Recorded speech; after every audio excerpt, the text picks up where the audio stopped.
What is going on, everybody, and welcome back to another episode of the Buffalo State College Bengals Dynasty here on NCAA Football 14. The footage that you're seeing is a little low quality because it is from the offseason live stream that we did 2 days ago on YouTube. A quick thank you to everybody who was at that stream. It was a lot of fun, and we got really good turnout for the second offseason in a row, and it really makes me look forward to season 3 that much more. We started off the stream going over what we already knew, which were the stats from last season, just to get a preview of the turnover that would take place on the roster moving forward. Leon Jacobs, of course, had a big true freshman campaign with 24 touchdowns and 1,600 yards.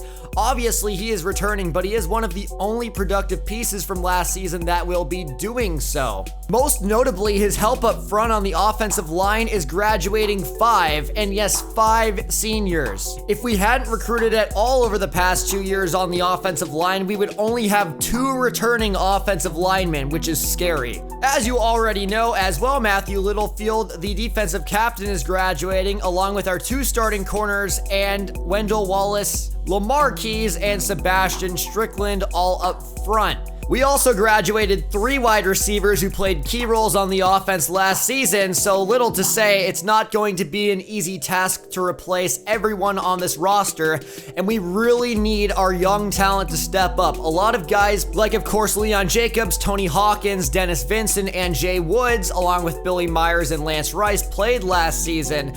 But some of them are also unproven and redshirted, and those were the guys we are looking to step up. I also took a look around the league at the pro draft, as a lot of the players you see in real life go pro. However, the big ones that didn't were Marquise Brown and Kyler Murray. This is because they did not have the physical traits required to go pro. I wish I could have fixed that, but in hindsight, it doesn't matter. The biggest key for me is that we no longer had to go up against 98 overall Sutton Smith from NIU. This is a big time win for us. I wanted to take a look at some transfers around the league, as we had Pat Hughes come in last season. He gets to play this year, and at first I didn't see anybody. And then I was informed that Chaz Boomer was coming to Buffalo State following a transfer for Texas A&M. He was one of the season 1 prospects that I actually created myself, so this was probably the most hype moment of the entire stream, as he has excellent hit power, and while we don't necessarily need him, it is good to know that we will have a very high overall player on the team. He may even be the highest overall player by the time he's eligible. Many of you know that I forced Zach Mead and Marshawn Colliver to transfer, but I promised everybody in stream that I did not do the same thing with Boomer. He was a random chance transfer, and I could not have been more hyped to land him on the team. While Boomer becomes basically the 13th member of the recruiting class, the other 12 are also worth mentioning, as we have a lot of quality depth pieces coming in next season. While it's not the flashiest class in the whole entire world, we do get Bender Rover and Michael Washington to pair up with Adam Miller and Tony Hawkins, who were recruited last year, and we have so much linebacker depth all of a sudden, along with a new starting corner in Zach Jennings. We became a 2-star prestige, which means that our school is getting better and better, and with this, I am going to ease up on the recruiting rules just a little bit, so stay tuned for that. We finished with the 77th ranked class after we get some more prospects, 7 to be exact, that have decided to commit to us out of nowhere that I did not go after. This happens each and every year, and remember, we can keep 3 of them. I wanted to also look at where the sub-recruits ended up. Dakeon Hardy ends up at Texas A&M, which just happens to be the school that Chaz Boomer just transferred from. He had a chance to team up with him. Lucas Linares ends up at LSU to become a Tiger. And then the painful one, Aiden Alonzo, the speed back, ends up at Army, it says power, but that's full of crap because he has 4.3 flat speed, which equates to a 96 rating. This guy is explosive. We have to see him once a season. Braxton Liberty takes his talents to the University of Auburn, LSU right behind them. Fresco Bundles ends up going to another SEC school in Georgia, but you're not going to land an IMG Academy tight end super easily. He had so much competition from around the country. Jonathan Thousand ends up picking Ohio State over Army, which was big for us. I was not willing to see him once a year. And while Bender Rover chose us, Ernie Steele stays in the Pac-12, going with USC, but he also had competition from UCLA, Stanford, Cal, and Oregon. Mickey Kalea, the hardest hitting safety in the class, ends up getting that Stanford education. So obviously, position changes gives us a view of our roster, and we have a surprising amount of receiver depth. That Pat Hughes transfer last year really helped us out, along with getting Ryan Baker. Tight end is the same story, but offensive line is bare thin to open it up, and it looks like we're going to have 5 freshman starters after having 5 senior starters. We move Marcus Blaylock over to the right side so Chris Turner can get the start, but unless training results pen something amazing from our offensive line, Leon Jacobs and Lance Rice may have a tough time.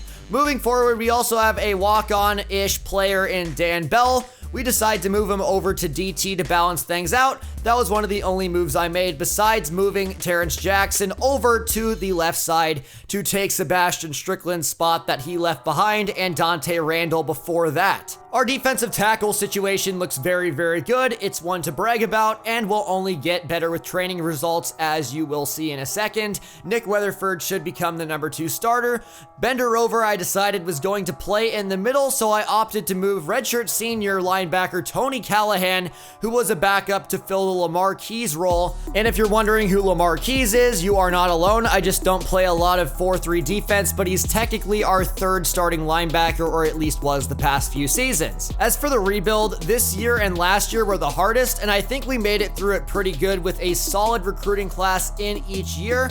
Very happy about that, but training results brings us something else, as Kevin Kinsley still 1 overall away from that elusive 80, but Leon Jacobs goes up 6, which I thought he was already a monster, but so many players improved, and you can see it right out the gate. We're gonna go kind of position by position and take a look. Lance Rice will be the starting quarterback next year. He's finally back from that gruesome ruptured disc injury. I want nothing to do with Adrian Armstrong, although it was good to see him get better himself and know that we have a productive backup. Also, Eric Rowe, both throwing stats in the 80s. At running back, Reggie Ortiz is more of a receiving back who could get more playing time this year, and Tommy Keith will replace the awarded DJ Lee as the starting kick returner. Billy Myers becomes wide receiver number 1 after an unproductive but solid at the same time freshman season, kind of a contradiction. But as I mentioned, we have a lot of depth, and Pat Hughes improving +6 is big. You will see that he will become the number 2 wide receiver on the team next season, as Jeff Brown will play in the slot with that athleticism, Bo Burrell maintaining his position as the 4th receiver. Chris Johnson is the best receiving tight end on our team. He was a 2-star who redshirted last season, and I was very happy to see him go up 6. More on the tight end position later, but of course, offensive line looking good as Ryan Jones goes up to a 70 after taking a redshirt year. He was a 2-star himself, so the development of some of these lower caliber players that we recruited is very fun to see. Marcus Blaylock himself also goes up 5 overall, and Clemens is set to become the backup at pretty much every offensive line position. Just gotta hope nobody gets hurt. T-Jack only went up +4, but I'm expecting a huge spike in his production after the move to left end. True Tinsley, another guy to keep a lookout for. Corner is pretty much an entirely new position as we lose 2 guys. Brian Smart is our highest rated corner, but Shelton Stewart and Zach Jennings will be the starters with Smart in the nickel, and I swapped the positions of Ben Hall and Jay Woods because I feel like Jay Woods is a much better box safety with his hard-hitting ability. We saw it come on tape a few times last year. Kevin Kinsley's kick power is also up to an 89. And from here, we took a look at some individual stats. Leon Jacobs is the fastest player on the team. No surprise with that one, but this is when the stream went crazy as Nicholas Lee is an 84 strength, the highest on the team. We ran a lot of I formation last year, and it's probably easy to see why with Nick Lee. But he's also the smartest player, so 6'1", 234, you know he's an absolute bowling ball. He's strong, he has good break tackle ability, and the highest trucking on the team. I was going nuts at this point. Ask anybody in the stream, but you can bet that we're gonna see Nick Lee run some short yardage in practice later, and it may shock you. Speaking of big boys delivering force, Chad Spoomer, the transfer, an 89 hit power. He's going to be up to about a 93 by the time he comes in, which is crazy. As for the conferences, everybody was saying that the MAC was too easy last season, and I agree. So we decided for one more year in the MAC conference to swap Northern Illinois with Bowling Green. And then the decision came down to if we wanted to swap Akron and Toledo, but everybody opted to keep my rivalry with Zippy the Kangaroo alive, especially for the last season in the MAC. So this is the new look conference. We have NIU, who we're 1-2 against on the series, Miami of Ohio, who has Zach Mead, who played for us last year before transferring, Army, who's the best overall team in the conference, and Zippy the Kangaroo. Scheduling was another interesting thing, and this is the point where you're probably wondering if I'm going to screw up and schedule 11 games again. The answer is no, but I will show you what we did with the 4 non-conference games. As in the first one I scheduled, I wanted a rematch for sure against Troy. I thought it was unfair that Adrian Armstrong missed 5 throws and we lost in overtime. The rivalry against Syracuse continues in the Carrier Dome. For the third one, I wanted a ranked team, and we ended up going with Michigan after a random chance in which I scrolled to a team and then asked the viewers up or down. And the last game was basically also a random chance, but as you know, I go to WSU in Pullman. So when someone threw out that they wanted to see Washington State University, what was I gonna do? I'm also thinking about doing some IRL action since I literally live right by Martin Stadium. So I was thinking about walking down there and taking like some weird ass live shots of the stadium for IRL content. Tell me what you think about that.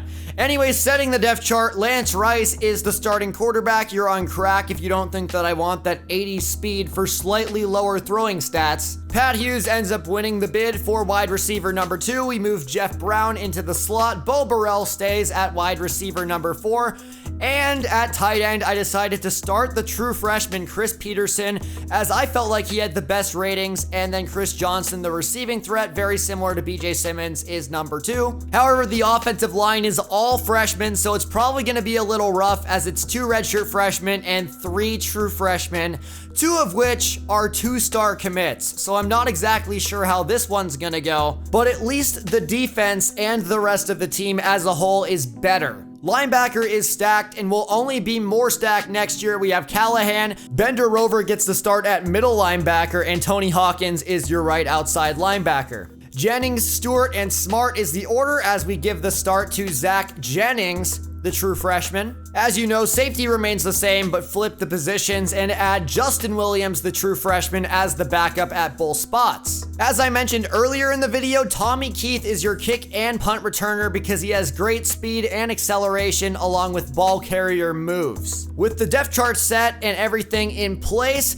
I decided to go into practice mode as we did last season and start off with Lance Rice, who's back on the field for the first time ever since suffering that gruesome injury. He connects with Pat Hughes, the transfer, and a lot has changed since he was the starting quarterback quite a long time ago. Leon Jacobs emerged as a star as a sophomore. A lot of other players in Lance Rice's class did the same, as he remains relatively unproven with only 1 start under his belt. Along with that, most of the starters from his freshman campaign are now gone, and his entire offensive line is full of freshmen. It's pretty implied that there's going to be a lot of pressure on Lance Rice to succeed, as Bengals fans had to deal with Adrian Armstrong last season. It was heartbreaking. I think the point is that I don't know a single person who is not rooting for Lance Rice and the Buffalo State Bengals to succeed. So this is really the make or break year for Lance Rice, because Buffalo State can easily go out at this point and recruit anybody to replace him.